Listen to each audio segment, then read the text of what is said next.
Hey, good afternoon, everybody. Thank you for tuning in here to our Crossroads live broadcast. It's not been daily this week. We missed yesterday. Yesterday was a very, very hectic day around here. So Brother Mark and I had to go deal with a death and meet with the family on that, and took up most of the morning. And then he went and got food for him, and I had another errand I had to run, and Kelly was swamped and trying to get stuff figured out for that family and everything. So we didn't get on here, but anyhow, we're on here today, so God bless you. Hope you're having a great Tuesday.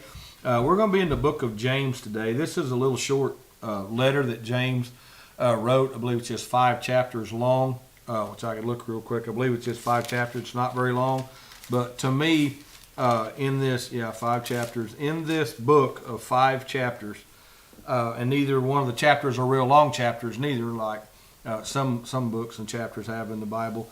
James says more in 5 chapters than most anything in the Bible. I mean, he puts a lot of stuff together. It's heavy stuff. It's directed to the church, not to the world. It's directed to the church, how to stand up against persecution, temptation. In chapter 1, if you lack wisdom, ask God. I mean, he throws a lot together in a short time in this letter to the church. And where I'm going to be at today is something that I deal with a lot, and I fail a lot at this. I've tried to get better at it. I've worked hard at it, but still some days I let things get under my skin. I let things get to me. I don't slow down, and as Kelly says, practice to pause and think a little bit more before I speak. And again, I've been working real hard on that, and the Lord's been convicting me in some areas in my life personally on this, and so I'm kind of laying the groundwork. We're going to look at this tonight in our men's meeting. Brother Bob's got a scripture that he shared in our elders meeting last night that was an outstanding that goes with this that we're going to put together tonight for the men. But this is James 1:19. The little heading over this paragraph from my Bible says, listening and doing. Understand this, my dear brothers and sisters. So we know he's talking to saved people. He wouldn't just not throwing it out there for whoever, but to the church brothers and sisters. Understand this. You must all, that he doesn't give it just to preachers, the elders, deacons, all of us. If you are a Christian, everybody, you must all be quick, and that means right now, just bam, bam, not all, and I get around to it, to listen, comma. You must be quick, you must all be quick to listen. And as I thought about that, I thought quick to listen, how we're quick to speak, and notice what it says, slow to speak. We've got that flipped most of the time, at least I do. Some of you may not. But we are quick to speak, but slow to listen. And if we'll sit back and be quick to listen and slow to speak, and slow to get angry. Normally, when I speak quick, I speak out of my anger. Yes, the Lord convicted me a long time ago when my kids were little. They were just getting up, into grade school, and Caitlin was probably about 6th grade, 7th grade. Connor be 2 years behind her, 5th, so 6th and 4th. They're getting up pretty good sized kids, they wasn't little kids, they're in school, been in school a while, and Connor never was really mouthy or defiant. Caitlin a little bit, but they were just getting up. How sometimes kids get up there 6th, 7th grade and kind of starting to grow a little bit, mature a little bit, thinking they know more mom and dad. That's when they really all start those thinking things they like have it all that. figured out. Yeah, and they was getting, and boy, and I just, they'd say whatever, and I'd take it, and then bam, I'd blow up, be on them, chewing them out. Stuff, whatever, and never do like to spank with that age because we did a little bit as younger kids, but our kids really, when you got on them like that, they would kind of, do what they're supposed to. But, I was riding around down there, and I had 4 or 5 horses that I had swapped around, traded young kind of green horses, and had them in the arena, tracking some slow cattle, just kind of getting them going, and used them on the ranch a little bit. And one of them would just, boy, he'd fight. He'd get tired, he'd get mad, he'd get hot, and he'd want to fight you. So I'd just step off of him, time the fence, and get on another horse and ride around a little bit. And I just got done with just kind of easing around the arena, just cooling off, letting them cool off a little bit before I unsaddle them. And I said, Lord, my kids are kind of getting to school. I'm real careful watching them run around, what's going on and everything. And he said, if you'd do your kids and be more patient with them like you're doing these horses, you'd get along a whole lot better.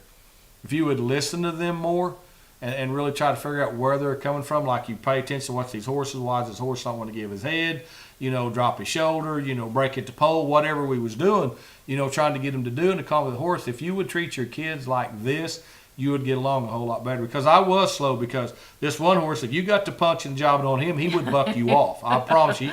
You wanted to pick a fight. Yeah, you want to pick, even if you rode it. And I wasn't no bronc rider. I'd go through a lot of extremes not to have to ride a bucking horse. Right. And even if you did get him rode, you sore for 3 days, stretch your groin or bang you, thighs off the swells of the saddle, or if you got a little bit loose in the saddle, pound that cantle on your backside. You was still gonna have to pay a price. So I would go the extra mile to try to make sure I didn't get a big blow up with this horse. And if I pushed him too far, I'd say, okay, pat him on the neck, tie him up, let him blow a minute, let the cinch off, come back 30 minutes and do it again. And again, because I was too quick to get angry, I'd let them push my buttons, and then I was disciplining my kids out of anger, and I still loved them. It wasn't ever a love factor, but instead of disciplining because I wanted them to be better people. And that's the same way we can do as people if we'll follow this little basic recipe. So, Kelly, what's some things that you deal with a lot of problems in life, problems out here every day, day in and day out, and in your own personal life and your family, that to be quick to listen, slow to speak, and slow to get angry? Well, actually, I am slow to speak a lot of times because I always go back because I want to analyze everything. I'm an over-analytical. I want to analyze the whole thing first. And then a lot of times I'm like, I should have said, instead of what I said when I spoke out of anger. So then I get hard on myself and think, why did I say that? Why didn't I say this? And again, I'm learning too to practice that pause, to be quiet, to listen. Because a lot of times people don't need you to speak. They just need you to listen. They don't need your advice. They don't need you to tell them what you would do. They don't need you to do anything. Sometimes they just need to talk it through in their head, or talk it through, get it out of their head. And as I was visiting with a young man last Wednesday, that's what I told him. I said, sometimes you just need to get it out. And once you get it out, once you speak it, that's, and so sometimes we just need to be really quiet. Right. And I'm learning that. I'm learning to just sit and listen. And my daughter and I had a conversation this past weekend, and we were talking about some issues that I was having and why I was struggling. And she said, Mom, I knew all of that was going on because I could tell by what you were saying, because I was listening to I was listening to you, not waiting to respond to you. Right. And that makes a big difference when we just listen, not to respond, but just listen, because sometimes that's all anybody needs. It's just somebody to say, okay, just tell me what's going on. I'm not going to say a word, just speak it. Amen. And, sometimes that's hard because we want, especially me, I'm a helper. I want to help people. So I don't want to listen to people just to listen to them. Sometimes I want to listen to them to help them.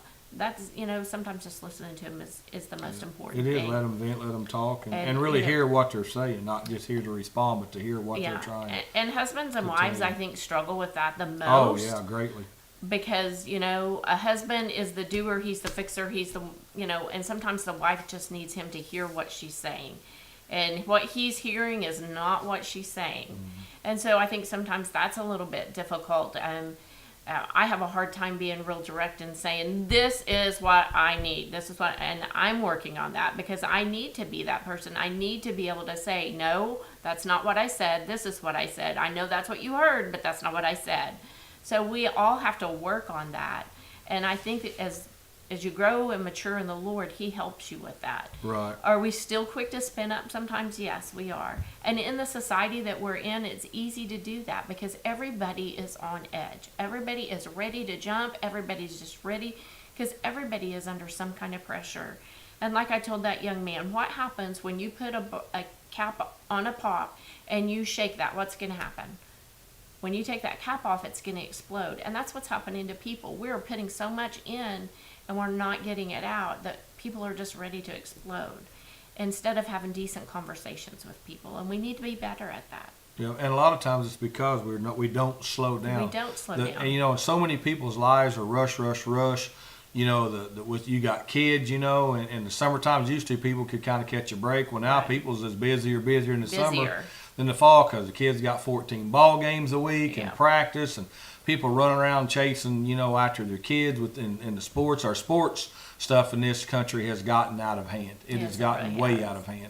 It's good. It's great exercise. I'm glad kids are outside, Right. but it's taken over people's lives. It's It almost has. become a god to so many people, and that's what they worship. Yeah. They worship that. They worship that. Whatever it is, be basketball, baseball, Right, football. and you play all year round now, Yeah. where it yeah, didn't there's used no to break. be that way. Yeah, kids don't get a break. Basketball to go was be kids. only in the fall. Baseball was only in the summer. Whatever. It didn't used to be 24/7. Yeah. All year long, and that's what it is now. There's indoor facilities for everything. They have indoor soccer facilities. They have indoor.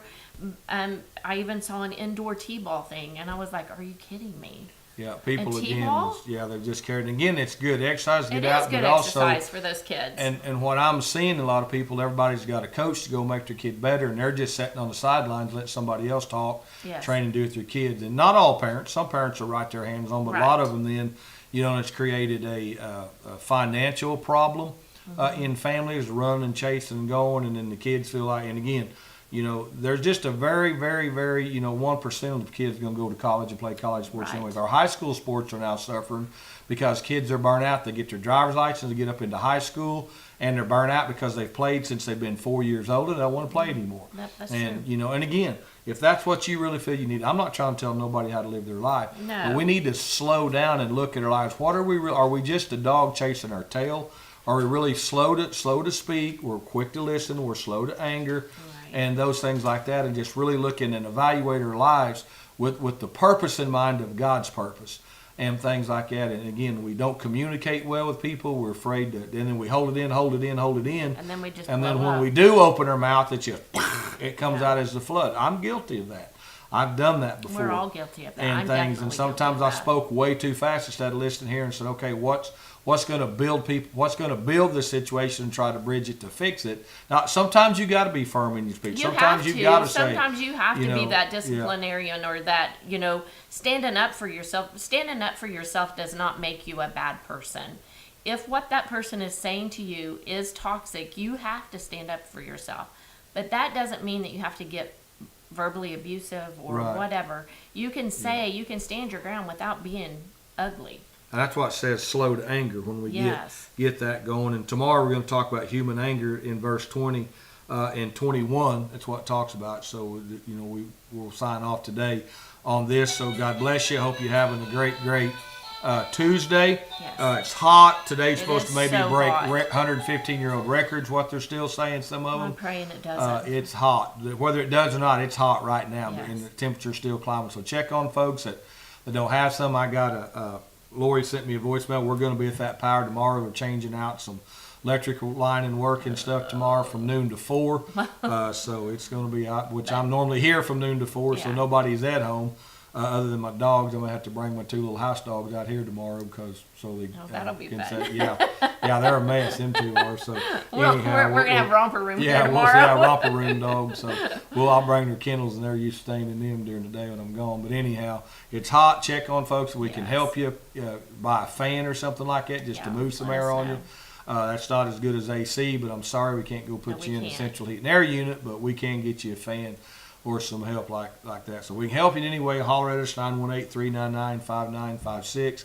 Best way to do that is via text. Yes. But you can call. We might get to call, or if not, we see a missed call, leave a voicemail or whatever, and we'll deal with that. If you want to drop us a letter, No. P.O. Box 57, Wilton 74052. Our physical address Sorry, is 52787 West Highway 51.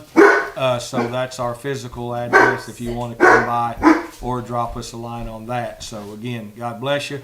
Hope that you're having a great day.